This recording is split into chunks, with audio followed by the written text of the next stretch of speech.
Current ఛార్జీల పెంపును ప్రభుత్వం వెంటనే ఉపసంహరించుకోవాలి. నియోజకవర్గ వైఎస్ఆర్సీపీ ఇన్ఛార్జ్ తన్నీరు నాగేశ్వరరావు ఇచ్చిన హామీలు నెరవేర్చలేని కూటమి ప్రభుత్వం. జగ్గైపేట పట్టణంలోని ఈ రోజున వైఎస్ఆర్ కాంగ్రెస్ పార్టీ అధ్యక్షుడు వైఎస్ఆర్ జగన్మోహన్ రెడ్డి ఆదేశాలతో రాష్ట్రంలో విద్యుత్ ఛార్జీలు పెంచబోమని హామీ ఇచ్చి ఇప్పుడు అడ్డగోలుగా ప్రజల మీద భారం మోపిన కూటమి ప్రభుత్వం తీరును నిరసిస్తూ జగ్గైపేట నియోజకవర్గ వైఎస్ఆర్సీపీ ఆధ్వర్యంలో నిరసన కార్యక్రమం నిర్వహించారు. జగ్గైపేట పట్టణంలో డిపో సెంటర్లో ఉన్న ఎలక్ట్రికల్ ఏడీ కార్యాలయం నందు నియోజకవర్గంలోని వైఎస్ఆర్సీపీ నాయకులు, ప్రజాప్రతినిధులు, కార్యకర్తలు, అభిమానులు, అనుబంధ సంఘాల నేతలతో కలిసి నియోజకవర్గ వైఎస్ఆర్సీపీ ఇన్ఛార్జ్ తన్నీరు నాగేశ్వరరావు కరెంటు ఛార్జీలు పెంపును ఖండిస్తూ ఎలక్ట్రికల్ ఏడీకి వినతి పత్రం అందజేశారు. కూటమి ప్రభుత్వం అధికారంలోకి వచ్చినప్పటి నుంచి అమలు చేయని హామీలపై నినాదాలు చేస్తూ నిరసన వ్యక్తం చేశారు. అబద్ధపు హామీలతో అధికారం చేపట్టి కరెంటు ఛార్జీల పెంపుతో ప్రజలకు మోసం చేస్తున్న ఈ కూటమి ప్రభుత్వం తక్షణమే గృహ వినియోగదారులపై మోపిన కరెంటు ఛార్జీల బాధుడు వెనక్కి తీసుకోవాలని డిమాండ్ చేశారు. ఎన్నికల్లో హామీ ఇచ్చిన విధంగా ఛార్జీల పెంపును రద్దు చేయాలన్నారు. ఎస్సీ ఎస్టీలకు 200 యూనిట్ల ఉచిత విద్యుత్ కొనసాగించాలని కూటమి ప్రభుత్వాన్ని డిమాండ్ చేశారు. కరెంటు ఛార్జీల పెంపును ఉపసంహరించుకునే వరకు వైఎస్ఆర్సీపీ పోరాటం ఆగదని తెలిపారు. ఆనాడు వైఎస్ జగన్మోహన్ రెడ్డి ప్రజలకు చేస్తున్న అభివృద్ధిని చూసి ప్రతిపక్షంలో ఉన్న చంద్రబాబు నాయుడు జగనన్నపై అనేక తప్పుడు ప్రచారం చేశారన్నారు. మోసపూరిత హామీలతో అధికారాన్ని చేపట్టి ప్రజలకు ఎలాంటి సంక్షేమ పథకాలు అందించకుండా చుక్కలు చూపుతున్నారని అన్నారు. జగనన్న అధికారంలో ఉన్న రోజుల్లో ఏదో రూపంలో ప్రతి ఇంటికి సంక్షేమ పథకం అందిందని, ప్రస్తుత కూటమి ప్రభుత్వం వచ్చినప్పటి నుండి ఎలాంటి పథకాలు లేకపోవడంతో ప్రజలు ఆవేదన వ్యక్తం చేస్తున్నారన్నారు. చంద్రబాబు నాయుడు అధికారం కోసం అబద్ధపు హామీలు ఇచ్చి అధికారం చేపట్టారని, కరెంటు ఛార్జీలు వెంటనే వెనక్కి తీసుకుని ప్రజలపై మోపిన భారాన్ని తగ్గించాలని డిమాండ్ చేశారు. అనంతరం విద్యుత్ ఏడీ జె శ్రీనివాసరావుకి వినతి పత్రం అందజేశారు. అధ్యక్షులు గౌరవనీయులు వైఎస్ జగన్మోహన్ రెడ్డి గారి పిలుపు మేరకు ఇవాళ రాష్ట్ర వ్యాప్తంగా అన్ని నియోజకవర్గ కేంద్రాల్లో కూడా విద్యుత్ కార్యాలయాల ఎదుట నిరసన కార్యక్రమం, అలానే వినతి పత్రాలు ఇచ్చే కార్యక్రమం జరుగుతూ ఉంది.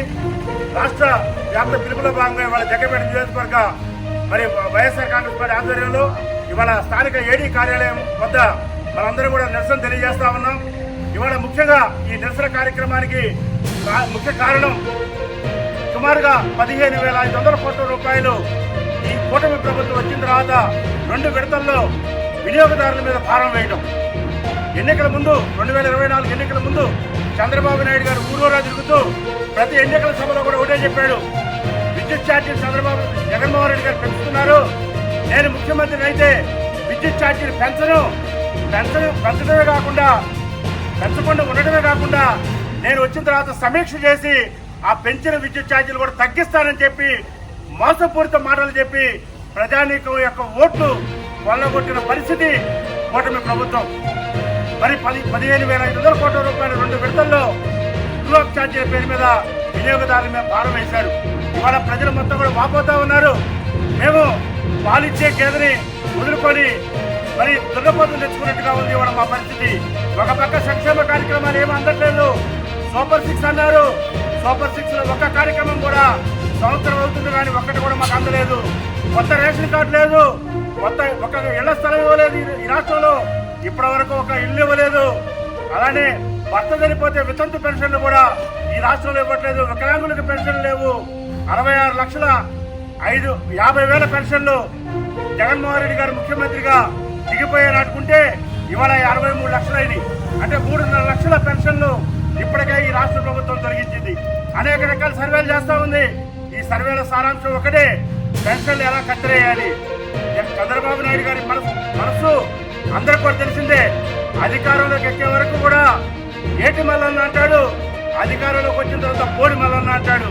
ఓటర్లను కూడా కేవలం ఓటు బ్యాంకు రాజకీయానికి వాడుకొని ఇవాళ గద్దెనెక్కి ఇవాళ మోసపూరితంగా వ్యవహరిస్తున్న తీరు రాష్ట్రంలో ప్రజానికం మొత్తం కూడా గమనిస్తూ ఉన్నారు.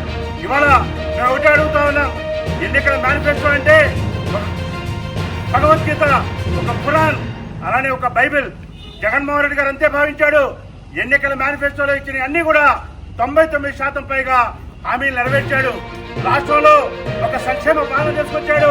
ఒక పక్క అభివృద్ధిని పరుగులు పెట్టించిన ఘనత జగన్మోహన్ రెడ్డి గారిది. ఇవాళ చంద్రబాబు నాయుడు గారు ఒక పక్క ఇంటి పనులు పెంచుతా ఉన్నాడు, మరొక పక్క ఆర్టీసీ ఛార్జీలు పెంచుతా ఉన్నాడు, మరొక పక్క రిజిస్ట్రేషన్ ఛార్జీలు పెంచుతా ఉన్నారు, మరొక పక్క సుమారుగా 15,500 కోట్ల విద్యుత్ ఛార్జీలు పెంచుతా ఉన్నారు. ఇవన్నీ కూడా మీరు గతంలో ఎన్నికల ముందు చెప్పలేదు, ఇప్పుడు మీరు పెంచుతా ఉన్నారు. మీరు సంపద సృష్టి అని చెప్పారు. సంపద సృష్టి అంటే నేను అనేక రకాలుగా రాష్ట్రాన్ని అభివృద్ధి పదంలో తీసుకెళ్తాను, ఆ అభివృద్ధి పదంలో తీసుకెళ్లి సంపద సృష్టిస్తానని చెప్పి ఇవాళ మీరు సంపద సృష్టి అంటే ఇంటి పనులు పెంచడం, విద్యుత్ ఛార్జీలు పెంచడం, రిజిస్ట్రేషన్ ఛార్జీలు పెంచడం, లేకపోతే గ్యాస్ ఛార్జీలు పెంచడం, ఇవే నా సంపద సృష్టి అని చెప్పి ఇవాళ అడుగుతా ఉన్నాం. మీరు 50,000 కోట్ల రూపాయలు ఇవాళ అమరావతిలో ఖర్చు పెట్టబోతా ఉన్నారు. ఎక్కడ మీరు రాష్ట్రం మొత్తం కూడా అభివృద్ధిని చూసుకోవాలి తప్ప కేవలం ఒక అమరావతిలో ఒక్క ప్రాంతంలో 50,000 కోట్లు మీరు కుమ్మరించడం వల్ల ఎంత అభివృద్ధిని మీరు సాధిస్తారు? మరి ప్రాంతాల పట్ల విభేదాలు వస్తాయి. గతంలో ఏదైతే తెలంగాణ, హైదరాబాద్ విపరీతంగా అభివృద్ధి చెందినప్పుడు ఎక్కడైతే మరి ఉత్తరాంధ్రలో కానీ, తెలంగాణలో కానీ, రాయలసీమలో కానీ, కోస్తాలో కానీ ఏ విధంగా అయితే గొడవలు జరిగినాయో ఈ అభివృద్ధి సమతుల్యత అంటే తప్పనిసరిగా అన్ని ప్రాంతాలు అభివృద్ధి చేయాలి. మీరు రాయలసీమ అభివృద్ధి చేయాలి, ఉత్తరాంధ్రను అభివృద్ధి చేయాలి, అమరావతిని అభివృద్ధి చేయాలి. అలా కాకుండా మీరు కేవలం మీ తాబేదారులకి లబ్ధి చేకూర్చడం కోసం వేల కోట్ల రూపాయల కాంట్రాక్ట్ వాళ్ళకి ఇస్తూ మీరు రాష్ట్ర ఖజానాను దోచుకుంటున్నారు. కాబట్టి ఇవన్నీ కూడా మీ ఆటలు చల్లవు, ప్రజలన్నీ కూడా గమనిస్తూ ఉన్నారు. గతంలో జగన్మోహన్ రెడ్డి గారి పాలన ఎలా ఉంది, ఇప్పుడు మీ పాలన ఎలా ఉందో రెండింటిని వేరీ చేసుకుంటున్నారు. ఇవాళ ఎస్సీ ఎస్టీలకి గతంలో 5 సంవత్సరాలు 200 యూనిట్లు ఉచిత విద్యుత్ ఇస్తే ఇవాళ మీరు ఫ్రీ ఆఫ్ ఛార్జెస్ పేరు మీద వాళ్ళకు కూడా మీరు డబ్బులు వేస్తూ 200 యూనిట్ల కన్నా ఎక్కువ కాలినట్టుగా చూపిస్తూ వాళ్ళని ఎక్కడ కత్తరేయాలి, ఎక్కడ వినియోగదారులను తగ్గించాలి ఎస్సీ ఎస్టీలు అని చెప్పి మీరు ప్రణాళిక సిద్ధం చేస్తా ఉన్నారు. అంతేకాదు ఇటీవల కాలంలో నిర్ణయంలో చూసాం, యాక్సిస్ కంపెనీతోని మరి విద్యుత్ కొనుగోలు ఒప్పందం ₹2.49 జగన్మోహన్ రెడ్డి గారి విద్యుత్ కొంటే అది తప్పు అన్నారు మీరు. సెకీ ద్వారా అది సెంట్రల్ గవర్నమెంట్ ఆర్గనైజేషన్. ఇవాళ మీరు చేసుకున్నది యాక్సిస్ ఒక ప్రైవేట్ సంస్థ, దానికి మీరు 5.5 పెట్టుకుంటా ఉన్నారు విద్యుత్. 2.5 ఎక్కడ, 5.5 ఎక్కడ? కాబట్టి మీరు చేసే అవినీతి కార్యక్రమాలు, అక్రమాలు, దౌర్జన్యాలు, కక్షపూరిత రాజకీయాలు, తప్పుడు కేసులు ఇవన్నీ కూడా రాష్ట్ర ప్రజానీకం గమనిస్తూనే ఉన్నారు. మీకు లోకల్ చెల్లి ఎప్పుడు ఎన్నికలు వచ్చినా కానీ ఈ రాష్ట్రంలో వైఎస్ఆర్ కాంగ్రెస్ పార్టీకి పట్టం కట్టడానికి జనం సిద్ధంగా ఉన్నారు. అలానే ఈ రోజున మరి రాత్రి పిలిపిస్తే మరి ఇంత మంది ఈ కార్యక్రమానికి ఇచ్చేశారు. మరి ఈ కార్యక్రమంలో పాల్గొనవద్దు,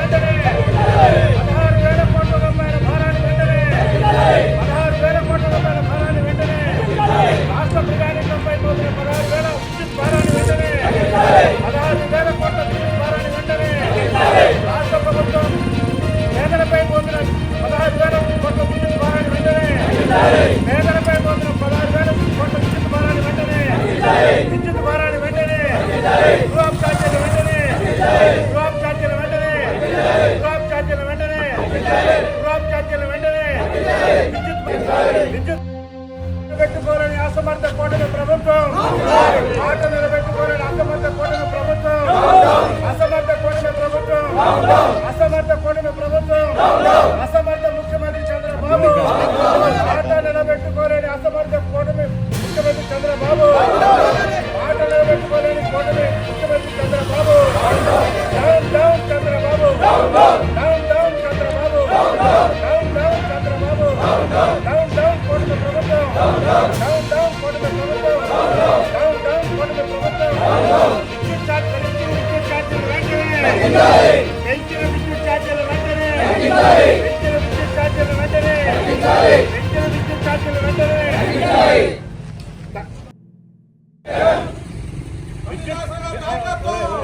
హామీని చంద్రబాబు విద్యుత్ ఛార్జీలు తగ్గిస్తారని చెప్పిన చంద్రబాబు హామీని చంద్రబాబు ఇచ్చిన హామీని విద్యుత్ ఛార్జీలు తగ్గిస్తారని చెప్పిన చంద్రబాబు హామీని విద్యుత్ ఛార్జీలు తగ్గిస్తారని చెప్పి మాట ఇచ్చిన చంద్రబాబుని ఎన్నికల హామీని చంద్రబాబు ఇచ్చిన ఎన్నికల హామీని విద్యుత్ ఛార్జీలు తగ్గి